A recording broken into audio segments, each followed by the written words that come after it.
আসসালামু আলাইকুম রহমতুল্লাহ। আমি শিহাবুর রহমান, লিটারেচার এক্সপ্রেসের একজন কো-ফাউন্ডার এবং অ্যাডমিন। আজকে আমরা ক্লাসিক ইন ট্রান্সলেশন থেকে রিভেন্স ট্র্যাজেডি মিডিয়া নিয়ে আলোচনা করব। ক্লাসিক ইন ট্রান্সলেশনের প্রতিটি টপিকের উপরে আমাদের চ্যানেলে ভিডিও আছে, আপনারা না দেখে থাকলে অবশ্যই দেখে নেবেন। মিডিয়া এই রিভেন্স ট্র্যাজেডি লিখেছে ইউরিপিডিস। আমরা জানি প্রাচীন গ্রিসের তিনজন বিখ্যাত নাট্যকার সফোক্লিস, অ্যাসকাইলাস এবং ইউরিপিডিস। এদের মধ্যে ইউরিপিডিস খুবই বিখ্যাত ছিলেন। তো ইউরিপিডিসকে ট্র্যাজেডিয়ান অফ হিউম্যান নেচার বলা হয়। তিনি মূলত খ্রিস্টপূর্বাব্দ 480 সালে জন্মগ্রহণ করেন এবং তিনি মারা যান খ্রিস্টপূর্বাব্দ 406 সালে। তার জীবদ্দশায় তিনি 90টির বেশি নাটক লিখেছেন, তার মধ্যে 16টি নাটক এখন পর্যন্ত টিকে আছে। গাইস, আজকে আমাদের লেকচার আমরা কয়েকটা ভাগে ভাগ করেছি। প্রথমে আমরা কি ফ্যাক্ট, তারপরে ক্যারেক্টার, তারপরে সামারি, তারপরে থিমস এবং সবশেষে আমরা মোরাল লিসন আলোচনা করব। তাহলে চলেন এবার আমরা কি ফ্যাক্টগুলো জেনে নিই। মিডিয়া, এই ড্রামার ফুল টাইটেল মিডিয়া, এটা লিখেছেন ইউরিপিডিস। ইউরিপিডিসকে ট্র্যাজেডিয়ান অফ হিউম্যান নেচার বলা হয়। এই ড্রামাটির সোর্স হচ্ছে গ্রিক মিথোলজি। এটা লেখা হয়েছে 431 খ্রিস্টপূর্বাব্দে। এটা ফার্স্ট পারফর্ম এবং পাবলিশ করা হয়েছে 431 খ্রিস্টপূর্বাব্দে। এটার জনরা হচ্ছে mythological drama, revenge tragedy, mythological tragedy. এই ড্রামাটির সেটিং হচ্ছে 12th সেঞ্চুরি বিসি এবং প্লেস সেটিং হচ্ছে কোরিন্থ রাজ্য। গাইস, এই ছিল আমাদের কি ফ্যাক্ট। এবার আমরা ক্যারেক্টার নিয়ে আলোচনা করব। তার পূর্বে এই নাটকের সবচেয়ে আকর্ষণীয় যে টার্ম, সেটা হচ্ছে গোল্ডেন ফ্লিন্স, যাকে কেন্দ্র করে মূলত এই নাটকের মূল ঘটনা রচিত হয়েছে। তো এবার আমরা গোল্ডেন ফ্লিন্স এটা সম্পর্কে একটু জানবো। আসলে এটা একটা মিথোলজিক্যাল স্টোরি।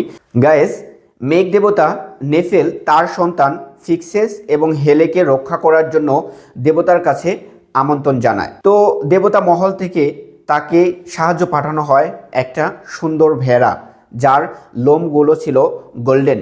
ফিক্সেস এবং হেলে এই ভেড়ায় চড়ে কলচিস রাজ্যে পৌঁছায়। তো যাত্রাপথে হেলে কিন্তু ভেড়ার পিঠ থেকে সমুদ্রের মধ্যে পড়ে যায়। তো হেলে সমুদ্রের যে জায়গায় পড়ে যায় সেই জায়গার নাম হলো হেলেসপন্ড নামে কিন্তু মিথোলজিতে উল্লেখ করা হয়েছে।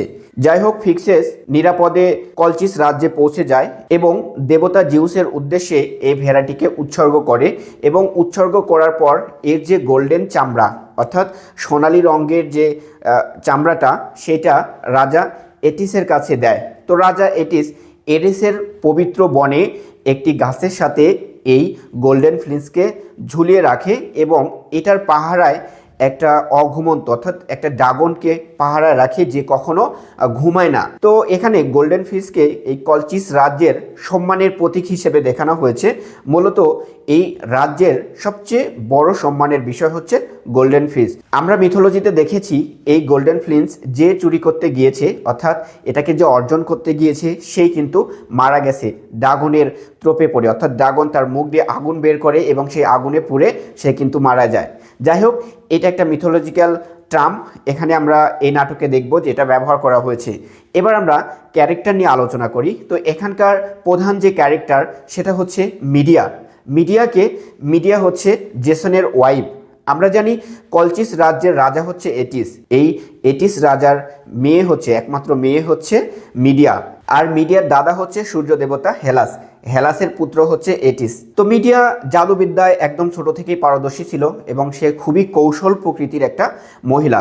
জেসনকে প্রথম দেখায় তার ভালো লেগে যায়, আর যার কারণে জেসনকে সাহায্য করার জন্য, অর্থাৎ জেসন তো কলচিসে গিয়েছিল মূলত গোল্ডেন ফ্লিন্স চুরি করার জন্য, অর্থাৎ ওটাকে অর্জন করার জন্য। তো মিডিয়ার যেহেতু জেসনকে ভালো লেগেছে, জেসনকে সে সাহায্য করে এবং তার বাবার সাথে প্রতারণা করে এবং তার ভাইকে হত্যা করে, তাই না? হত্যা করে সে জেসনের সাথে কিন্তু পালিয়ে আসে। এটা হচ্ছে মিডিয়া। কিন্তু পরবর্তীতে আমরা দেখি যে জেসন একটু ক্ষমতা লোভী ছিল এবং তার ক্ষমতাকে আরও দীর্ঘস্থায়িত্ব করার জন্য সে কোরিন্থের রাজা কেয়ন, এই কেয়নের মেয়ে গ্লোসিকে বিয়ে করতে চায়। এবং এই যে বিয়ে করতে চাচ্ছে, এই বিয়ে করাতে মিডিয়া মোটেও রাজি না। তো জেসনের প্রতি সে প্রতিশোধ নিতে চাচ্ছে এবং জেসনের প্রতি একটা ভয়াবহ প্রতিশোধ কিন্তু মিডিয়া নেয়। আচ্ছা, পরবর্তী ক্যারেক্টার আমরা যদি দেখি, জেসন হচ্ছে মূলত এসনের পুত্র। ওকে, এবং এই যে নাটক মিডিয়া, এই মিডিয়া নাটকের নায়ক। এর পরবর্তীতে আমরা যদি দেখি যে কোরিন্থ রাজ্যের রাজা কেয়ন, কেয়ন মূলত করিন্থ রাজ্যের রাজা। পরবর্তী আরেকটা ক্যারেক্টার হচ্ছে গ্লোসি। গ্লোসি হচ্ছে রাজা কেয়নের মেয়ে এবং জেসনের দ্বিতীয় ওয়াইফ। এরপরে আমরা আরও কিছু ক্যারেক্টার দেখি, সেটা হচ্ছে করাস, অর্থাৎ অনেকগুলো করিন্থের মহিলাদেরকে করাস হিসেবে এখানে দেখানো হয়েছে। তো করাসরা মূলত এই যে মিডিয়ার যে প্রতিশোধ নেওয়ার যে ধরন বা মিডিয়া যে প্রতিশোধ নিচ্ছে এটা সম্পর্কে তারা বিলাপ করবে এবং এগুলো অডিয়েন্সদের সামনে উপস্থিত করবে। তো এগুলো হচ্ছে যে প্রধান ক্যারেক্টার। আমরা যদি মাইনর ক্যারেক্টার দেখি তাহলে দেখব নার্স। নার্স তা মূলত মিডিয়ার সেবিকা। সে মূলত এই যে কী কারণে মিডিয়া এত রাগান্বিত এবং কী কারণে মিডিয়া প্রতিশোধ নিচ্ছে এটা কিন্তু অডিয়েন্সদের সামনে নার্স বিলাপ করে করে কান্নার সুরে কিন্তু উপস্থাপন করবে এবং এই নার্সের কাছ থেকে আমরা জানতে পারবো যে অতীতের কাহিনীটা কী ছিল, মিডিয়া কেন জেসনের উপরে এত প্রতিশোধ পরায়ণ হয়েছে। গায়েস, এই ছিল আমাদের ক্যারেক্টার। আমরা এবার এই নাটকের সামারি নিয়ে আলোচনা করব। দেখেন, নাটকের কাহিনী এভাবে শুরু হচ্ছে যে মিডিয়া একদম রাগে কান্না করছে এবং সে প্রতিশোধ নেওয়ার জন্য ছটফট করছে। এটা তার সেবিকা অর্থাৎ নার্স দেখে খুবই ভয় পাচ্ছে এবং নার্স বিলাপ করছেন, কান্না করে করে বলছেন যে আজকের যে ঘটনা, আজকের যে মুহূর্ত, আজকের যে অবস্থা, এই অবস্থার জন্য পূর্বের কিছু ঘটনা দায়ী এবং সে অডিয়েন্সদের সামনে পূর্বে কি ঘটেছিল বা পূর্বের কাহিনী কি সেই কাহিনীগুলো কিন্তু বর্ণনা করছেন। নার্স বলছে ইওলক্লাস রাজ্যের বৈধ রাজা ছিলেন এসন। এসনের সন্তান হচ্ছে জেসন। জেসন অনেক ছোট, রাজা বৃদ্ধ হয়ে গেছে, তার আর বলশক্তি সেভাবে নাই, সে রাজ্য পরিচালনায় অক্ষম হয়ে পড়েছে, যার কারণে সে তার সৎ ভাই পেলিয়াসকে তার রাজ্যের ক্ষমতা সেরে দিতে চাচ্ছে এবং পেলিয়াসকে ডেকে সে বলছে আমার সন্তানকে বিদেশে পড়াশোনার জন্য পাঠাতে হবে এবং সে বিদেশ থেকে যখন উচ্চ শিক্ষায় শিক্ষিত হয়ে রাজ্যে ফিরবে তার রাজ্যের শাসনভার তার হাতে ছেড়ে দিতে হবে এবং এই শর্তে পেলিয়াসকে রাজ্যের ক্ষমতা হস্তান্তর করে দেয়। যাই হোক, আমরা দেখি অনেক বছর পার হয়ে গেছে, জেসন বিদেশ থেকে উচ্চশিক্ষায় শিক্ষিত হয়ে তার রাজ্য ইওলক্লাসে পৌঁছেছে এবং তার চাচা পেলিয়াসের কাছ থেকে রাজ্য ফিরে চাচ্ছেন, কিন্তু পেলিয়াস ক্ষমতা হস্তান্তর করতে রাজি না। সে চায় না জেসন রাজ্য পরিচালনা করুক। তো সে কৌশলে জেসনকে বলছে যে তুমি যদি কাউকে দেখে অনেক ভয় পাও এবং তার হাত থেকে যদি তুমি রক্ষা পেতে চাও তাহলে তুমি তাকে কি করতে বলবে? তখন জেসন বলে আমি তাকে গোল্ডেন ফ্লিন্স আনতে বলবো, কারণ গোল্ডেন ফ্লিন্স এ পর্যন্ত যেই আনতে গেছে অর্থাৎ যারা গোল্ডেন ফ্লিন্সের উদ্দেশ্যে গিয়েছে কেউ জীবিত ফিরেনি। তো এদিকে পেলিয়াস দেখছে এটা তার জন্য একটা বড় সুযোগ। কেন? জেসন যদি গোল্ডেন ফ্লিন্স আনতে যায় তাহলে সে আর জীবিত ফিরবে না এবং তার রাজ্যের ক্ষমতা তাকে হস্তান্তর করতে হচ্ছে না, যার কারণে পেলিয়াস জেসনকে কৌশলে বলে যে আসলে তুমি রাজ্য পরিচালনার জন্য কতটুকু উপযুক্ত হয়েছে এটা তো আমার দেখতে হবে। তুমি যদি কলচিস রাজ্য থেকে গোল্ডেন ফ্লিন্সটা আমাকে এনে দিতে পারো তাহলে আমি সসম্মানে রাজ্যের শাসনভার তোমার হাতে ছেড়ে দিব। তো এদিকে জেসন অনেক সাহসী একজন বীর ছিল। সে ইওলক্লাস রাজ্যের যারা সবচেয়ে শক্তিশালী এবং বীর যোদ্ধা তাদেরকে নিয়ে কলচিস রাজ্যের উদ্দেশ্যে রওনা দিলেন। গাইস, যারা গোল্ডেন ফ্লিন্স আনার জন্য জেসনের সাথে গিয়েছিলেন তাদেরকে আর্গোনাটস কিন্তু বলা হয়। যাই হোক, কলচিস রাজ্যের রাজা এটিয়াস জেসনের তার রাজ্যে আসা নিয়ে মোটেও সন্তুষ্ট ছিল না। আসলে সে চায় না যে তার রাজ্যের সম্মান কেউ নিয়ে যায়, অর্থাৎ সে মনে করত গোল্ডেন ফ্লিন্স তার রাজ্যের সবচেয়ে সম্মানের একটা বিষয়। তো এদিকে যখন রাজ্যে জেসন পৌঁছালো তখন এই এটিয়াসের যে মেয়ে মিডিয়া তার সাথে সাক্ষাৎ করা মাত্রই মিডিয়া কিন্তু জেসনের প্রেমে পড়ে গেল। এখানে আমরা বলতে পারি লাভ অ্যাট ফার্স্ট সাইট। তো মিডিয়া যখন জেসনের প্রেমে পড়ে গেল, জেসনও কিন্তু মিডিয়াকে দেখা মাত্রই তার প্রেমে পড়ে গেল। যাই হোক, তাদের মধ্যে একটা ভালোবাসার সম্পর্ক হলো এবং মিডিয়া চাইলো সে জেসনকে সাহায্য করবে গোল্ডেন ফ্লিন্স নেওয়ার জন্য। আমরা জানি মিডিয়া কিন্তু ছোটকাল থেকেই জাদুবিদ্যায় খুবই পারদর্শী ছিল এবং সে খুবই কৌশলী একটা মহিলা ছিল। সে জেসনকে সাহায্য করলো গোল্ডেন ফ্লিন্স অর্জন করার জন্য, অর্থাৎ গোল্ডেন ফ্লিন্স মূলত একটা ড্রাগন যে কখনোই ঘুমায় না, সেই ড্রাগন কিন্তু পাহারা দিত। সে জাদুর মাধ্যমে সেই ড্রাগনকে ঘুম পাড়িয়ে দিল এবং গোল্ডেন ফ্লিন্স সেখান থেকে কিন্তু জেসন নিয়ে আসলো।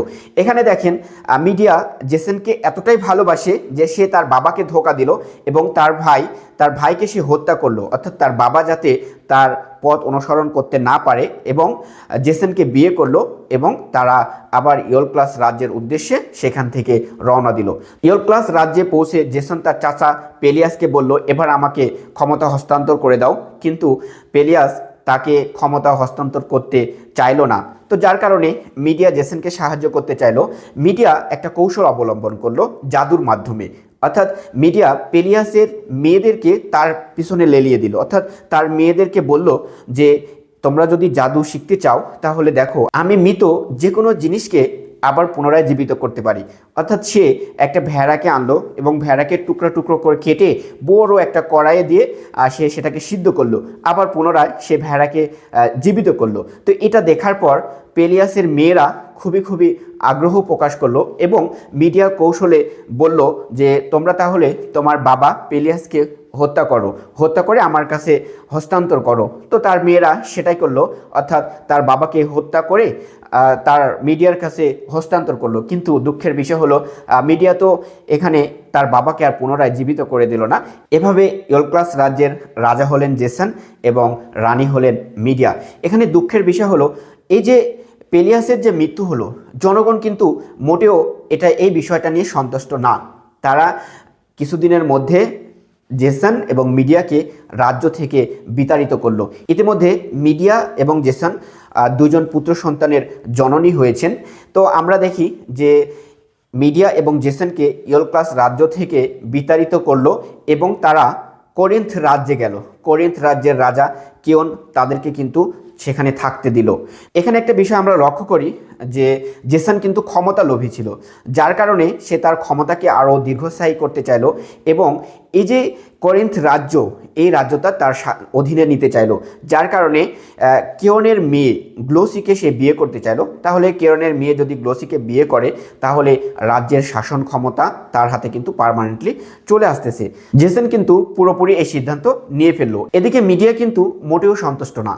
মিডিয়া চায় না যে জেসন আবার গ্লোসিকে বিয়ে করুক, যার কারণে সে খুবই রাগান্বিত হয়ে গেছে এবং জেসনের উপরে প্রতিশোধ নিতে চাইল এবং জেসনকে বলল যে আমি তোমার জন্য কত কী না করেছি, রাজ্য ত্যাগ করেছি, ভাইকে হত্যা করেছি, সবাইকে ছেড়ে আমি তোমার সাথে চলে এসেছি, তোমার ভালোবাসার টানে আমি কিন্তু চলে এসেছি, আর তুমি কি আমাকে আবার ছেড়ে দিয়ে আরও একটা নতুন মেয়েকে বিয়ে করতে চাচ্ছ। আমরা দেখছি যে নার্স এগুলো বিলাপ করে বলছে, সবার অডিয়েন্সদেরকে বিলাপ করে এটা কিন্তু শোনাচ্ছে। যাই হোক, এখন আমরা নাটকের বর্তমান টাইমে চলে আসি যে করিন্থ রাজ্যের রাজা কিয়ন সে দেখছে মিডিয়া তাদের জন্য খুবই বিপজ্জনক, অর্থাৎ মিডিয়া যে কোনো মুহূর্তে প্রতিশোধ নিতে পারে তাদের উপরে। যার কারণে রাজা কিয়ন চাইল যে মিডিয়াকে নির্বাসিত করা হোক এবং সে মিডিয়া এবং তার দুই সন্তান সহ তাকে এই রাজ্য থেকে অন্য রাজ্যে অর্থাৎ নির্বাসনে পাঠাতে চাইল। এদিকে মিডিয়া তো ক্ষোভে রাগে একদম শেষ হয়ে গেছে। সে অভিনয়ের ছলে রাজা কিয়নের পায়ে পড়ে গেল এবং অভিনয় করে বলতে লাগলো যে আমাকে যদি এই রাজ্য থেকে তাড়িয়ে দেওয়া হয় তাহলে আমি আমার দুই সন্তান নিয়ে কোথায় যাব, আমাকে আর একটা দিন সময় দেন, আমি আরেকটা দিন এই রাজ্যে অবস্থান করি, তারপরে না হয় আমি এখান থেকে চলে যাব। এবং সে কান্নায় ফেটে পড়ছে। তো এদিকে রাজা কিয়ন দেখছে যে আসলে মাতৃত্বের যে একটা ভাব, অর্থাৎ তার সন্তানদের নিয়ে ইমোশনালি সে কথাবার্তা বলছে, যার কারণে রাজা কিয়নের মন নরম হলো এবং তাকে আর একটা দিন এই রাজ্যে থাকার অনুমতি দেওয়া হলো। পরের দৃশ্যে আমরা দেখছি মিডিয়া এবং জেসন কথোপকথন করছে, অর্থাৎ জেসন তার যে বিশ্বাসঘাতকতা অর্থাৎ মিডিয়ার সাথে যে প্রতারণা করেছে, এই প্রতারণার জন্য যে মিডিয়াকে বলছে যে আসলে সে এভাবে চায়নি, কারণ সে এই সুযোগটা হাতছাড়া করতে চায়নি। গ্লোসিকে যদি সে বিয়ে করে তাহলে রাজ্যের শাসনভার সম্পূর্ণরূপে কিন্তু তার হয়ে যাবে। আসলে মিডিয়া তো অন্য একটা রাজ্যের মেয়ে, এখানে তো তার স্থায়িত্ব নাই। যার কারণে জেসন বলছে সে যদি গ্লোসিকে বিয়ে করে এ রাজ্যের পুরো শাসন ক্ষমতা তাদের আন্ডারে চলে আসবে এবং পরবর্তীতে অর্থাৎ মিডিয়া যদি নির্বাসনে যায় পরবর্তীতে কিন্তু মিডিয়ার সাথে সে যোগাযোগ করতে পারবে এবং আবার সব কিছু ঠিকঠাক করে নিতে পারবে। এটা মিডিয়াকে জেসন বলছে, কিন্তু মিডিয়া কোনোভাবে তার কথা কোনোভাবে বিশ্বাস করছে না। আর সে তখন বলছে যে আমি তোমার জন্য কত কী না করেছি, তোমার জন্য আমি রাজ্য ত্যাগ করেছি, গোল্ডেন প্রিন্স অর্জন করতে সাহায্য করেছি, ড্রাগনকে হত্যা করেছি, তারপরে তোমার সাথে চলে এসেছি, তুমি আমার সাথে এমন বিশ্বাসঘাতকতা করতে পারলে এটা মোটেও ভালো হলো না। তারপরে বলছে যে তুমি যে বিয়ে করছো যাও, এখান থেকে যাও, যা তুমি বরের সাজো, এমন একটা বিয়ে করেছো যার জন্য হয়তো তোমাকে অনুশোচনা বোধ করতে হবে। পরের দৃশ্যে আমরা দেখি যে এথেন্সের রাজা এজিয়াসের সাথে মিডিয়া সাক্ষাৎ করছে। এথেন্সের রাজা এজিয়াসের কোনো সন্তান হয় না। সে মিডিয়ার সাথে সাক্ষাৎ করতে এসেছে এবং সে মিডিয়াকে বলছে যে আমি রিসেন্ট অরাকলের কাছে গিয়েছিলাম, অর্থাৎ সেখান থেকে সে ভবিষ্যৎবাণী দিয়েছে এবং যে ভবিষ্যৎবাণীটা করেছে যে মদের পাত্রের খাপ উন্মুক্ত করে দিও না, এমন ধরনের একটা ভবিষ্যৎবাণী করেছে, যেটা এজিয়াস কোনোভাবেই বুঝতে পারেনি যে আসলে কি বলেছে। তো সে বলছে যে আমি অনেক দিন যাবৎ নিঃসন্তান, আমি অনেক চেষ্টা করেছি, আমার কোনো সন্তানাদি হয় না। তো যাই হোক, তারা দুজন গল্প করছে। তো মিডিয়া তার যে দুঃখের কাহিনী সব কিন্তু এজিয়াসের কাছে বলছে এবং বলছে যে জিসন এখন আবার আরেকটা বিয়ে করেছে, গ্লোসিকে বিয়ে করেছে এবং আমাকে এখান থেকে নির্বাসন করা হচ্ছে। তো মিডিয়া এজিয়াসকে বলে যে আমি যদি তোমার এই নিঃসন্তানের অভাবটা, অর্থাৎ সন্তানের অভাবটা পূরণ করে দিই, তুমি কি আমাকে তোমার রাজ্যে আশ্রয় দেবে? তো যাই হোক, এখানে মিডিয়ার রিকোয়েস্টটা এজিয়াস অ্যাকসেপ্ট করে নেয় এবং এজিয়াস তাকে অনুমতি দেয় যে সে যদি তার রাজ্যে যায় তাহলে তাকে আশ্রয় প্রদান করবে। এদিকে চলে আসে আসল কাহিনী, অর্থাৎ মিডিয়া এবার পরিকল্পনা করতে শুরু করেছে যে কিভাবে কেওন এবং তার মেয়ে গ্লোসিকে হত্যা করা যায়। যার কারণে সে পরিকল্পনা করলো যে প্রথমে সে কেওন এবং তার মেয়ে গ্লোসিকে হত্যা করবে, এরপরে সে চাইলো জেসনকে আঘাত করবে, কিন্তু জেসনকে সে কিভাবে যন্ত্রণা দিবে এটার জন্য সে যেটা স্থির করলো, সে চাইলো তার সন্তানকে সে হত্যা করবে। সন্তান হারানোর বেদনায় জেসন সবচেয়ে বেশি কষ্ট পাবে। আমরা দেখি মিডিয়া আবার জেসনের সাথে দেখা করে এবং জেসনকে বলে যে আসলে সে যে বিবাহ করেছে এটাতে সে যে অতিরিক্ত রাগ দেখিয়েছে, এটা দেখানো তার মোটেও উচিত হয়নি এবং সে জেসনের কাছে বারবার ক্ষমা চাচ্ছে এবং ক্ষমা চাওয়ার অভিনয় করছে, যে বলছে যে আমার এতে অসন্তুষ্ট হওয়া এবং রাগ দেখানো মোটেও উচিত হয়নি, সে যেন তাকে ক্ষমা করে দেয়। মিডিয়া বলে আমাদের যে দুটা সন্তান এ যদি নির্বাসনে যায় তাহলে সে কিভাবে সেখানে থাকবে।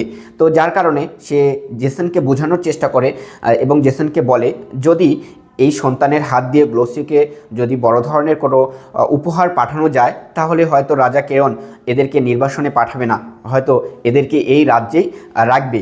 তো এইভাবে যখন মিডিয়া জেসনকে বলতেছিল তো জেসন রাজি হয়। তো এদিকে মিডিয়া একটা পরিকল্পনা করে রেখেছে।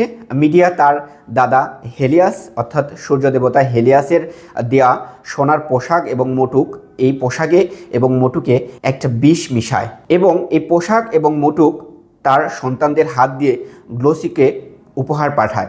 গ্লোসি এটা দেখা মাত্রই সে কিন্তু পছন্দ করে এবং সে কিন্তু সেটা পরিধান করে এবং পরিধান করা মাত্রই বিষের যে প্রতিক্রিয়া এটা কিন্তু কাজ করতে শুরু করে দেয় এবং মুহূর্তের মধ্যেই গ্লোসি কিন্তু মাটিতে লুটিয়ে পড়ে এবং যন্ত্রণায় কিন্তু চিৎকার করতে শুরু করে। এদিকে তার বাবা, তার বৃদ্ধ বাবা কেওন, তার মেয়ে যন্ত্রণায় ছটপট করছে, এটা দেখে সে আর সহ্য করতে পারে না। সে দ্রুত দৌড়ে গিয়ে তাকে বাঁচানোর চেষ্টা করে এবং তাকে যখন উঠানোর চেষ্টা করে বা জড়িয়ে ধরে তখন কিন্তু বিষের ইফেক্টটা কেওনের গায়েও কিন্তু লেগে যায়। সেখানে তারা বাবা মেয়ে দুজনেই কিন্তু বিষের প্রতিক্রিয়ায় কিন্তু মারা যাওয়ার যে নিউজটা সেটা মেসেঞ্জার সবার সামনে কিন্তু উন্মোচন করছে এবং তাদের যে মৃত্যুর যে ভয়াবহতা, এই ভয়াবহতা কিন্তু সবার সামনে উপস্থাপন করছে। যাই হোক, এখানে কিন্তু এই অপরাধটা করে বা এদের দুজনকে হত্যা করে কিন্তু মিডিয়া সন্তুষ্ট না। সে মঞ্চ থেকে তরোয়াল মানে ছুরি হাতে নিয়ে দৌড়ে যাচ্ছে তার সন্তানদেরকে হত্যা করবে। কেন? যদি সন্তানদেরকে হত্যা করে তাহলে সন্তান হারানোর বেদনা সবচেয়ে বেশি জেসনকে আঘাত করবে, তাহলে জেসন অনেক বেশি কষ্ট পাবে। এবং আমরা দেখছি কিছুক্ষণের মধ্যে কিন্তু তাদের সন্তানের যে চিৎকার, সেই চিৎকার কিন্তু ভেসে আসছে এবং যখন জেসন এই নিউজটা শুনতে পেল যে গ্লোসি এবং রাজা কেওনকে হত্যা করা হয়েছে তখন সে দৌড়ে মঞ্চে চলে আসে এবং সে রাগে ক্ষোভে বারবার মিডিয়াকে অভিশাপ দিচ্ছে যে তার চেয়ে খারাপ নারী এই পৃথিবীতে কিন্তু আর নাই। এবং এটাই শুধু শেষ না, অর্থাৎ তার যে ছেলেদের যে টিউটর সে সেখানে আসে এবং এই নিউজটা দেয় যে তার সন্তানকেও হত্যা করেছে মিডিয়া। তো এটার পরে জেসন একদম পুরোপুরি ভেঙে পড়ে। আমরা দেখি যে মিডিয়া কিছুক্ষণের মধ্যে মঞ্চে আসে, কিন্তু সে মঞ্চে আসে অন্যভাবে। দেবতারা যেভাবে উপস্থিত হয় সেভাবে কিন্তু মিডিয়া তার দুই ছেলের লাশ দুই হাতে এভাবে হাতে ধরে নিয়ে জেসনের সামনে উপস্থিত হয়েছে এবং জেসনকে বলছে যে যন্ত্রণা এখন কেমন লাগে, তার সন্তানদের লাশ সে সেখান থেকে নিয়ে যাবে এবং অন্য জায়গায় যেয়ে তাদেরকে কবরস্থ করবে। দেবতা হেলিয়াসের দেওয়া রথে চড়ে সে কিন্তু সেখান থেকে এথেন্স রাজ্যে কিন্তু পালিয়ে যায়। তো এদিকে জেসন একা একা যন্ত্রণা ব্যথায় চিৎকার পাড়তে থাকে এবং মিডিয়াকে শুধু অভিশাপ দিতে থাকে। তো এইভাবেই এই যে রিভেঞ্জ ট্র্যাজেডি, প্রতিশোধমূলক যে ট্র্যাজেডি, এই ট্র্যাজেডি কিন্তু শেষ হয়।